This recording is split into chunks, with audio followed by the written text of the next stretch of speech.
नमस्कार, देशनातीच्या सुपर 30 मध्ये मी ऐश्वर्या आपलं स्वागत करते। 10वीच्या परीक्षेसाठी सीबीएसई कडून वर्षातून 2दा परीक्षा घेण्याचा निर्णय जाहीर करण्यात आला असून पहिल्या परीक्षेला गैरहजर राहिलेल्या विद्यार्थ्यांना दुसऱ्या परीक्षेला बसता येणार नाही। राज्यातील सध्याची राजकीय परिस्थिती अतिशय गंभीर असून महाराष्ट्र सध्या आयसीयू मध्ये आहे, अशी टीका राज ठाकरे यांनी सत्ताधाऱ्यांवर केली आहे। पिंपरी चिंचवड येथील जाधववाडी परिसरात दारू पिण्यावरून वाद झाल्याने पतीने पत्नीला बेदम मारहाण केली असून पत्नी गंभीर जखमी अवस्थेत उपचार घेत आहे। अजित पवार गटातील राष्ट्रवादी काँग्रेसचे नेते व मंत्री छगन भुजबळ यांची प्रकृती बिघडल्याने त्यांना तातडीने रुग्णालयात दाखल करण्यात आले असून नाशिकचे सर्व कार्यक्रम रद्द करण्यात आले आहेत। आईसोबत वाढणाऱ्या मुलीला आईचे नाव व जात लावण्याचा संविधानिक हक्क असल्याचा महत्त्वपूर्ण निर्वाळा मुंबई उच्च न्यायालय औरंगाबाद खंडपीठाने दिला आहे। सामाजिक न्याय विभागाचा 98 कोटी 45 लाख रुपयांचा निधी लाडकी बहीण योजनेसाठी वळवण्यात आल्याचा शासन निर्णय जारी करण्यात आलाय। भिगवण कथित अपहरण प्रकरणात संबंधित मुलीने बारामती पोलीस ठाणे येथे हजर होऊन आपण स्वतःहून मुलासोबत गेल्याचं स्पष्ट केलंय। अहिल्यानगर जिल्ह्यातील राहुरी तालुक्यात 15 वर्षीय मुलीला 5 दिवस जंगलात कैद ठेवून अत्याचार केल्याप्रकरणी तिघांना अटक करण्यात आली आहे। भिवंडी निजामपूर महानगरपालिका महापौर निवडणुकीत 48 मते मिळवत भाजप बंडखोर नारायण चौधरी विजयी ठरल्याने भाजपला मोठा धक्का बसलाय। कोकणात शिमगोत्सवाची चाहूल लागली असून ढोल ताशांच्या निनादात व रंगीबेरंगी मिरवणुकांच्या तयारीमुळे संपूर्ण परिसर उत्साहात दुमदुमू लागलाय। राष्ट्रीय स्वयंसेवक संघ यांच्या शताब्दी वर्षानिमित्त तयार करण्यात आलेला शतक हा चित्रपट लवकरच प्रदर्शित होणार आहे। शिवजयंती 2026 निमित्त खासदार डॉक्टर अमोल कोल्हे यांच्या छत्रपती शिवरायांवरील व्याख्यानाला पुण्यात तीव्र विरोध झाल्याने शैक्षणिक वर्तुळात वाद निर्माण झालाय। वाढत्या कर्करोग, हृदयरोग व वृद्धापकाळाशी संबंधित आजारांच्या पार्श्वभूमीवर सार्वजनिक आरोग्य विभागाने राज्य पॉलिएटिव्ह केअर कार्यक्रम अधिक सक्षम करण्याचा निर्णय घेतलाय। महाराष्ट्रीयन मराठी माणसाने संधीचा फायदा घ्यावा आणि राज्य त्यासाठी मदत करेल, अशी ग्वाही वनमंत्री व पालकमंत्री गणेश नाईक यांनी दिली आहे।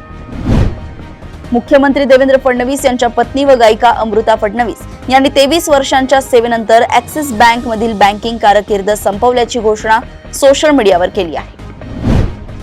आग्रा येथील ट्रान्स यमुना परिसरात हुंड्यांच्या मागणीसाठी दिराने विवाहितेच्या बेडरूम व स्वयंपाकघरात सीसीटीव्ही कॅमेरे बसवून तिच्या गोपनीयतेचे उल्लंघन केल्याचा प्रकार उघडकीस आलाय। दिल्लीत सुरू असलेल्या एआय समिट मध्ये युथ काँग्रेस कार्यकर्त्यांनी सुरक्षा व्यवस्थेला चकमा देत आत प्रवेश करून टी शर्ट काढत पीएम इज कॉम्प्रोमाइज्ड अशा घोषणा देत मोठा गोंधळ घातलाय। 6व्या मुलाच्या जन्मानिमित्त सीमा हैदर यांचा हिंदू रक्षा दल कडून भव्य सत्कार व बक्षीस देण्यात येणार आहे।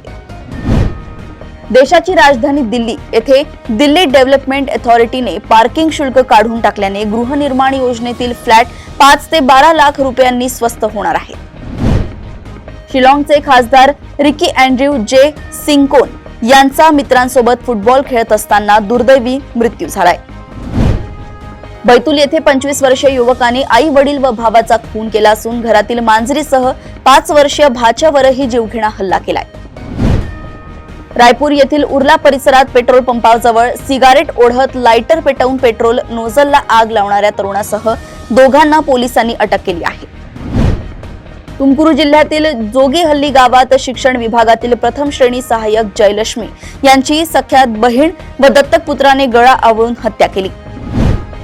बांगलादेशातील विद्यार्थी नेते व एनसीपीचे संयोजक नाहिद इस्लाम यांनी निवडणुकीत विजय मिळवलेल्या बांगलादेश नॅशनलिस्ट पार्टीवर भारत व अवामी लीग सोबत हातमिळवणी केल्याचा गंभीर आरोप केलाय। डोनाल्ड ट्रम्प यांनी इराणवर हल्ल्याबाबत अंतिम निर्णय घेतलेला नसतानाही अमेरिकेचे लष्कर या आठवड्याच्या अखेरीस कारवाईसाठी सज्ज असल्याचं समोर आलंय। फ्रान्सचे राष्ट्रपती इमॅन्युएल मॅक्रॉन यांची प्रसिद्ध पॉडकास्टर राज शमानी यांनी घेतलेल्या मुलाखतीत भारत फ्रान्स संबंध, तंत्रज्ञान व अमेरिका चीन अर्थव्यवस्थेवर चर्चा झाली आहे।